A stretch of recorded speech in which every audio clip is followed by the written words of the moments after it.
Thank you, Jet. Definitely a much more decisive victory from Coast. Yep. I mean, reminiscent early game of their game yesterday, but they were able to close this one out. And I think that's partially due to the fact that they had a team composition that allowed them to be more decisive in their engages with the Jarvan and the Aurelia. Definitely had a bit more of a front line, and then still had the ability to, to stun up with Xerath and things like that and avoid picks.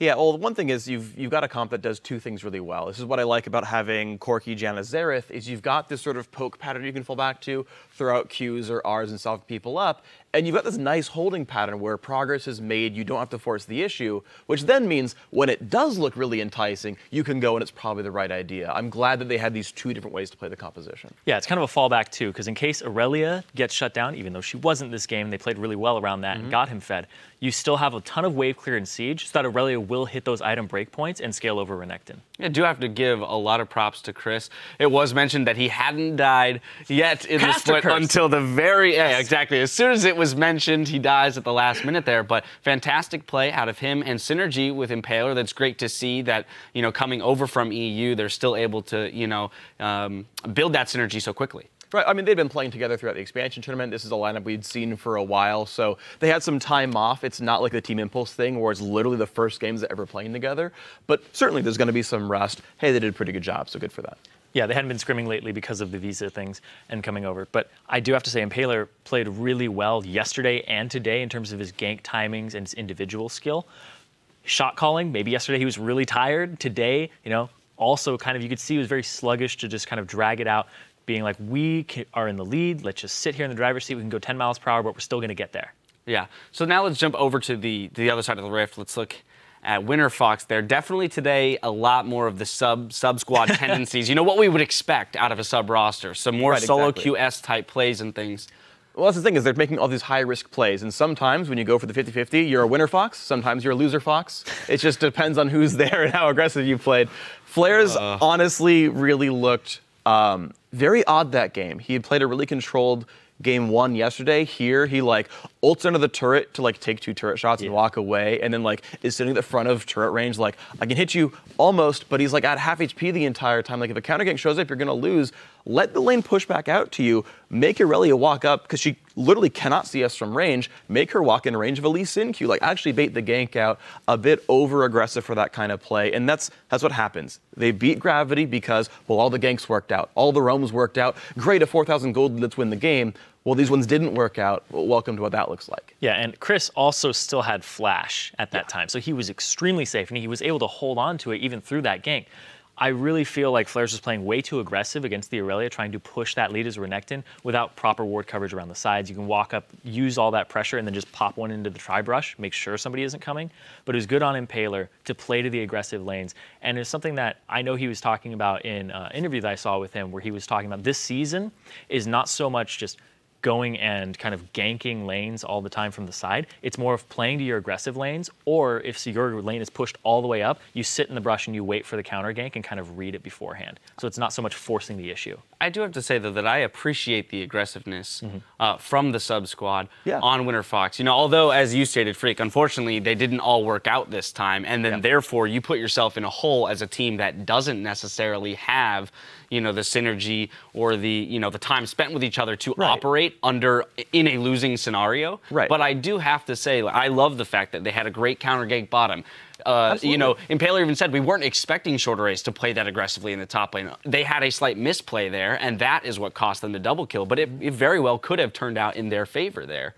Well, this is the age-old adage for teams that are barely scraping together. Team Impulse played the pick and ban this way, both today and yesterday. Hey, go try to win your lanes. This was the direction that Winterfox had. This is what Deficia was talking about with Meet Your Makers back in game one, where it's well, we have a new mid laner as of yesterday, and we're facing SK. This is going to be rough. You're not going to win the 35-minute rotational game. It's just so unlikely that's going to happen. So you play the 60-40 aggressive early game and say, well, 40% chance we win this game if all our stuff works out, because that's our best chance of winning. And that coin flip worked in game one. It didn't work here. I want to touch on the analogy that Kobe brought up in game, which was that of the con artist. I thought it was great. So we have a replay to illustrate this, which is what he was talking about in the mid lane tier 2 turret. And Freak, I'm going to let you take it away. We'll discuss afterwards. Okay, so let's pull the replay up on your screen, and it's the unfortunate thing. It's the solo queue mentality. Of course, it's Winterfox doing this.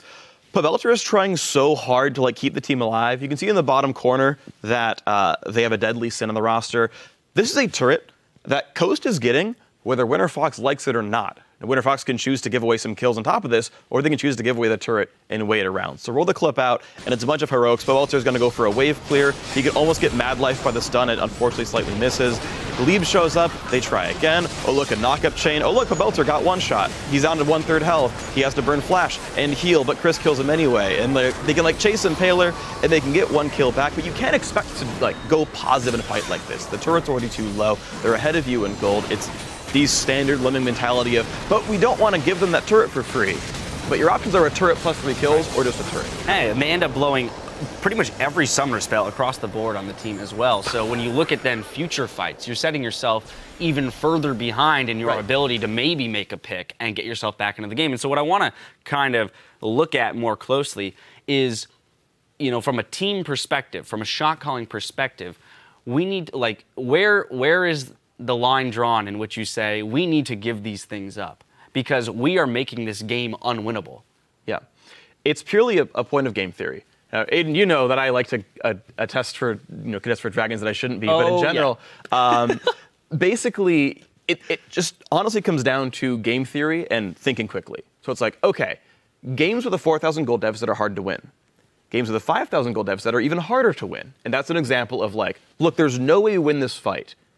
There's no upside to defending this turret. You just have to be another 1,000 gold behind. I'm sorry that sucks for you guys. I'm sorry that Lee Sin got picked. But that is the eventuality, the inevitability of that first pick happening. You can't fix that. You've just gone down another 1,000 gold. Okay, now play from a 4,000 gold deficit. And that's just the decision you have to realize, that this is not a winnable fight. Yep, you have to give up something else, but then play from that disadvantage. Yeah, the way I found is you basically look at what they're getting and you go, I don't care that they have that. We have this going for us. I don't care that they're going to get 5% movement speed from Dragon. We have Baron ticking and 4 people there to contest the Dragon. We want 5 there. It's not a good play to make because what we're giving up isn't that much.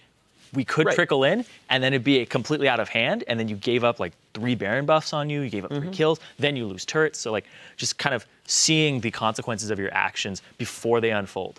And that's where we see the biggest differences between those veterans and the novice players rather here in the LCS.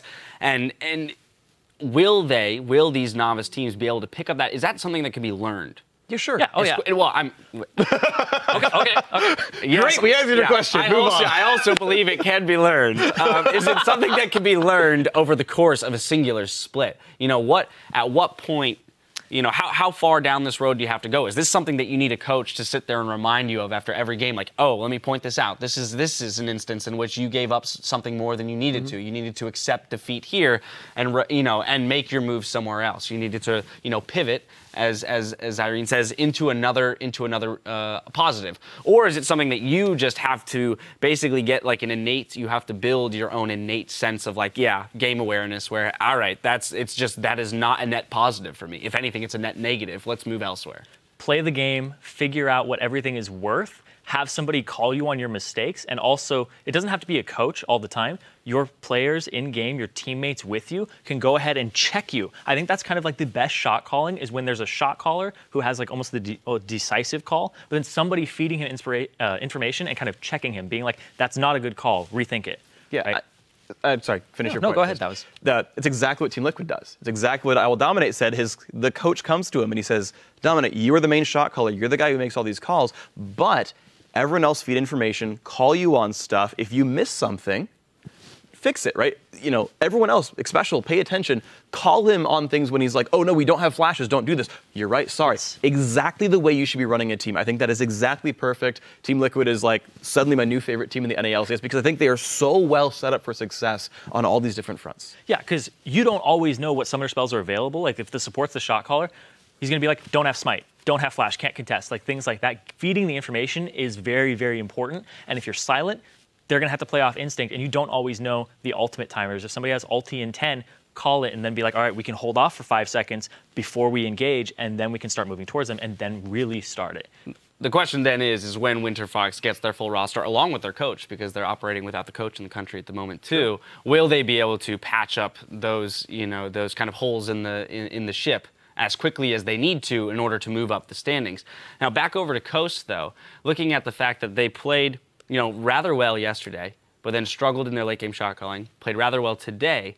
However, we do have to add the caveat of probably not against the strongest of teams in the NALCS based on what we've seen so far. Sure. How do we believe they're going to stack up against the likes of TSM, Cloud9, even though they had that loss yesterday, probably still considered one of the top teams, Team Liquid, things like that? Yeah, I think it is a tough road for Coast, right? They came in as the last team to qualify for the LCS. They didn't win in the promotion tournament. They were the second team under now Gravity in the expansion tournament. You expect them to be underdogs coming into the beginning. Now we see some teams make really big rises. I think Cursed Team Liquid is my big example where I think they're going to be much better this split than before. And it's not because they made huge roster changes. Okay, they have Piglet, but like even without Piglet, I think they're still doing really well. They won a game already, and they're, I think, again, well set up to improve. If Coast can just figure out what improvement looks like, how you improve as a team, how to improve their players specifically. You hear people like Pobalter saying, yeah, once I started playing with Helios, he helped me fix all my mistakes and I became a better player. All this kind of growth can happen with the right teammates and the right staff. Yeah, definitely a step in the right direction for Team Coast. We are going to take a break while Team Liquid and Counterlogic Gaming take to the stage for our third match of the day. So keep it tuned right here.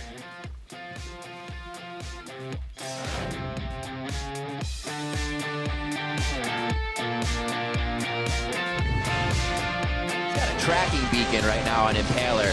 Whoa, flares! Oh, go what? A lot of aggression just to save the turret, but they might lose their lives and the turret on this. The Buster Shot comes out for the quick reset. Nami. She flash. I can go. I'm on Nami. Okay. Stun trust. Okay, good job.